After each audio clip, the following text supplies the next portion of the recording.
ব্যাংকের থেকে লোন করিও কি ঘর তোলে, ঘর পৃথিবীর ঘর বানানোর জন্য সবাই প্ল্যান করে। কিন্তু জান্নাতের ঘর যে আমাদের লাগবে এটা আমরা কখনো চিন্তা করেছি? চিন্তাও তো নাই। এটা স্বামী স্ত্রী মিলে তো কখনো এ প্ল্যান করি নাই যে দুনিয়ার ঘর না করতেছি, জান্নাতের ঘর কিভাবে করব। করছি আমরা? করি নাই। দুই ভাই মিলে পরামর্শ করে কিভাবে দুনিয়াতে ঘর করা যায়, কিন্তু জান্নাতে ঘর যে লাগবে কখনো আলাপ করছি? করি নাই। ওটা আমার জন্য ফরজ। ওমা খলাকতুল জিন্না ওয়াল ইনসা ইল্লা লিয়াবুদুন, যেহেতু আমাকে ইবাদত করার জন্যই সৃষ্টি করেছেন, ওই ইবাদত দিয়ে জান্নাতে ঘর তৈরি করতে হবে পরে বলে। মনে রাখবেন, জান্নাতে ঘর করা সহজ দুনিয়াতে ঘর করার চাইতে। দেখবেন দুনিয়াতে ঘর করলে মামলা হয় না? জায়গা নিয়ে, এক আধ জায়গা নিয়ে মামলা হয়, মারামারি হয়, মাথা ফাটাফাটিও কি। কিন্তু জান্নাতের ঘরের জন্য কিচ্ছু হবে না, একবারে ছোট ছোট আমল, ক্ষুদ্র ক্ষুদ্র আমল, কিন্তু আমরা করি না, জানিও না, জানার চেষ্টাও করি না। প্রথমে আসেন, জান্নাতে ঘর পেতে হলে দোয়া করতে হবে। দোয়া, এই দোয়াটা একটা নারী করেছেন, নারী মানে মহিলা করেছেন। ফেরাউনের স্ত্রী। কার স্ত্রী? আমাদের অনেক সময় মা বোনরা কমপ্লেন যে আমার স্বামী খুব খারাপ। মনে রাখবেন, ফেরাউনের সাথে কিন্তু আপনার স্বামী বেশি খারাপ না। যদিও আপনার স্বামী খারাপ হয়, ফেরাউনের চাইতে কি বেশি খারাপ না। তবে আপনিও কিন্তু আসিয়ার চাইতে বেশি ভালো নয়। আসিয়া, তার নাম কোরআনে আসিয়া আসে নাই, ফেরাউনের স্ত্রী বলে আসছে রে। এ ফেরাউনের স্ত্রী ফেরাউনের ঘর করে যে এত খারাপের খারাপ, আনা রব্বুকুমুল আলা, সে নিজেকে আল্লাহ দাবি করেছে, বড় আল্লাহ দাবি করছে, সে স্রষ্টা দাবি করছে। ফেরাউন তার স্ত্রীর প্রতি এত জুলুম করেছে, রান্না করে নাই এই জন্য জুলুম করে নাই, বুঝেন নাই? কাপড় চোপড় ধুই দেয় নাই এই জন্য জুলুম করে নাই। জুলুম করছে কেন? সে ফেরাউনকে রব মানে নাই। রব মানছে কাকে? মহান স্রষ্টাকে। এই জন্য সে তার স্ত্রীর প্রতি এত অত্যাচার জুলুম করছে। তখন ওই তার স্ত্রী দোয়া করছে। দেখেন, আল্লাহ আমাদের জন্য এই দোয়াটা কিন্তু করছে একজন নারী। আল্লাহর কাছে কি হয়েছে? পছন্দ হয়েছে। আল্লাহ কোরআনে কি দিয়ে দিয়েছেন, এটা মহিলার দোয়া। কিন্তু এটা আল্লাহ বলছে সূরা তাহরিম 11 নম্বর আয়াত, আল্লাহ বলছে আউযু বিল্লাহি মিনাশ শাইতানির রাজিম ওয়া দারাবাল্লাহু মাসাল লিল্লাযিনা আমানু, মুমিনদের জন্য আমি একটি উদাহরণ পেশ করেছি। উদাহরণ, উপমা পেশ করছে, দৃষ্টান্ত আল্লাহ পেশ করেছেন। ইমরাআতা ফিরআউন, ফেরাউনের স্ত্রী। দেখেন, একটা নারীর দৃষ্টান্ত আল্লাহ আমাদেরকে শিখাচ্ছেন, যাতে আমরা দৃষ্টান্ত তার কাছ থেকে কি নেই। নারী এখানে শ্রেষ্ঠ। দেখেন, লক্ষ লক্ষ পুরুষের চাইতেও এখানে নারী কি শ্রেষ্ঠ। সে দোয়া করছে, আল্লাহর পছন্দ হয়েছে।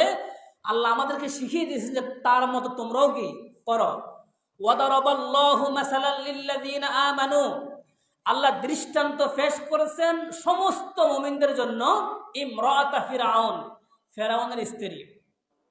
ইযা ক্বালাত, সে বলেছিল, রব্বি বিনিলি ইনদাকা বাইতান ফিল জান্নাহ, হে আমার রব, তোমার কাছে, ইনদাকা তোমার নিকটে, আমার জন্য জান্নাতে একটি ঘর তৈরি করো। সুবহানাল্লাহ। বলেন তো, আমরা কি 50 বছর এই দোয়া করা, এই সুবুদ্ধি আমাদের হয়েছে? হয় নাই আমাদের অনেকেরই।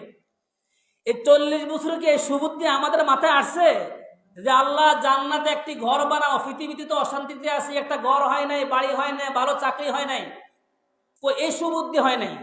পৃথিবীতে হয় নাই, পৃথিবীতে আমাকে করতে হবে, এই সুবুদ্ধি আমার হয়েছে, বুঝলেন নাই? পৃথিবীতে এটা হয় নাই, এটা আমাকে হাসিল করতে হবে, এই সুবুদ্ধি আমার আছে।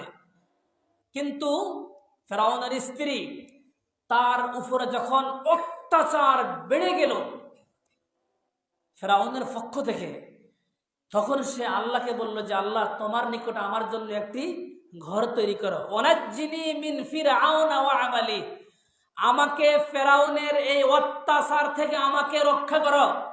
ওয়ানাজ্জিনি মিনাল কওমিজ জালিমিন, এবং ওই জালেমদের, এই মানে জালেমদের অত্যাচার থেকে তুমি আমাকে রক্ষা করো, হেফাজত করো। সুবহানাল্লাহ। একটা নারী দোয়া করছে জান্নাতে ঘর পর্যন্ত।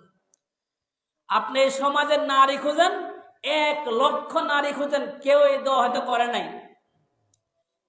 কিন্তু সবচেয়ে খারাপ বদ নিকৃষ্টতম ব্যক্তির ঘর করে শ্রেষ্ঠ নারী হয়েছেন কে? ফেরাউনের স্ত্রী আসিয়া। উক্ত আয়াত থেকে যে মেসেজটা আমরা পেলাম, জান্নাতে ঘর পাওয়ার জন্য কি করতে হবে? ফতন দোয়া করতে হবে। দোয়া প্রতিফলক দুনিয়াতে ভালো ঘর হয় নাই, আপত্তি নাই, তবে তুমি আমাকে জান্নাতের ঘর থেকে আমাকে মাহরুম করিও না। পৃথিবীতে ভালো বাড়ির মালিক হই নাই, কোনো আফসোস নাই, প্রতিফলক গরিব মানুষ, কোনো বিন্দু পরিমাণ আফসোস নাই, তবে পরকালে আমার জন্য একটি ঘর তৈরি করো। এই দোয়া অবশ্যই করতে হবে প্রত্যেকটা মানুষকে।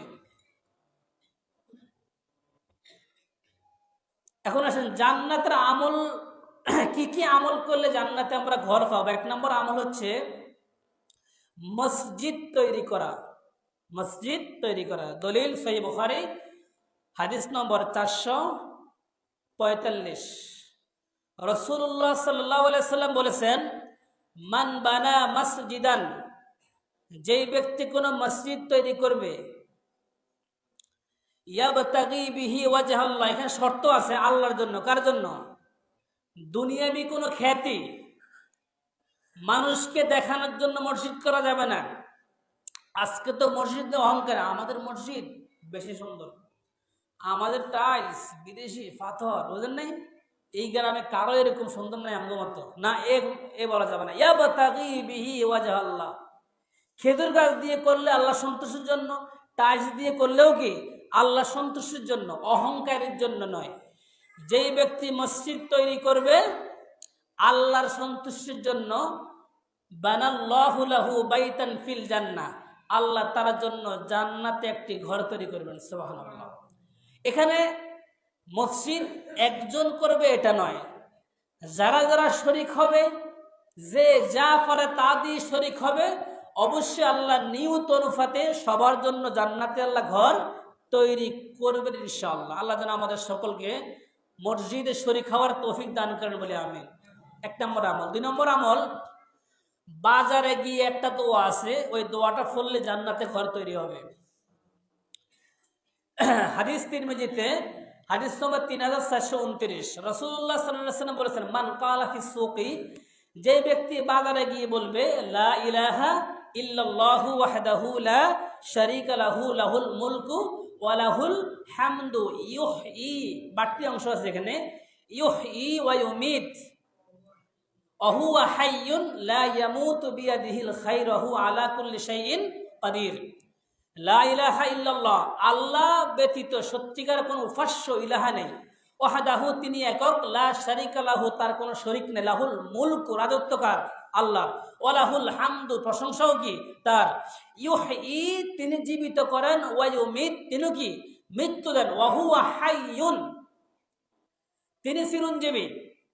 আমাদের সমাজে মনে করা হয় ওলিরা মরে না, ওলিরা কি মানে মরিও মরে না, ল্যাংটা এখনো জীবিত আছে, খাজা এখনো কি, অথচ ওয়া হুয়া হাইয়ুন, শুধুমাত্র আল্লাহ হচ্ছেন চিরস্থায়ী, আল্লাহ হচ্ছেন জীবিত, লা ইয়ামুতু, তার কোনো মৃত্যু নেই, বাকি সবার মৃত্যু হবে।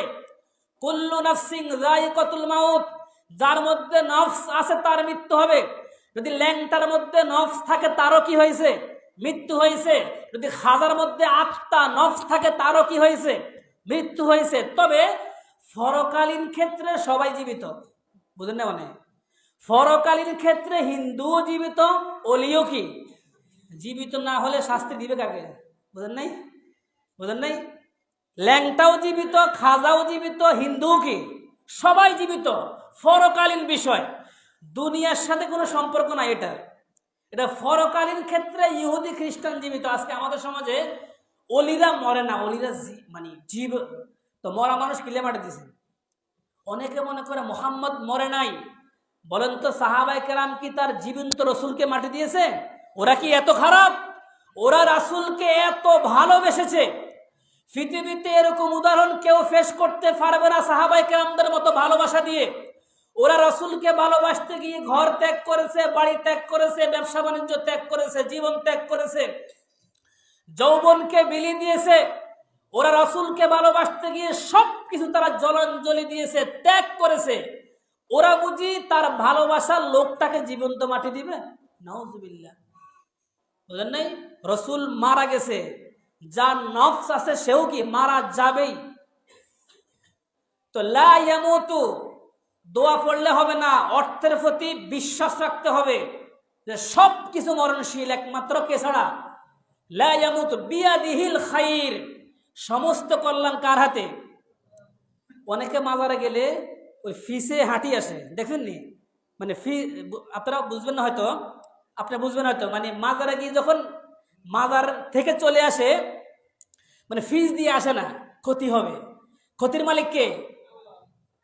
শাহফরানে গেলে, শাহফরানে এত গরম, জুতা নিয়ে গেলে ফাও চলে যায়, বুঝলেন না? আপনি বিয়াদিহিল খাইর, কল্যাণ তো আল্লাহর হাতে, অকল্যাণও কার হাতে? আল্লাহুম্মা লা মানিআ লিমা আ'তাইতা ওয়া লা মু'তিয়া লিমা মানা'তা ওয়া লা ইয়ানফা'ু যাল জাদ্দি মিনকাল জাদ্দু। যদি আল্লাহ কাউকে কিছু দিতে চাও, কেউ ঠেকাতে পারে না।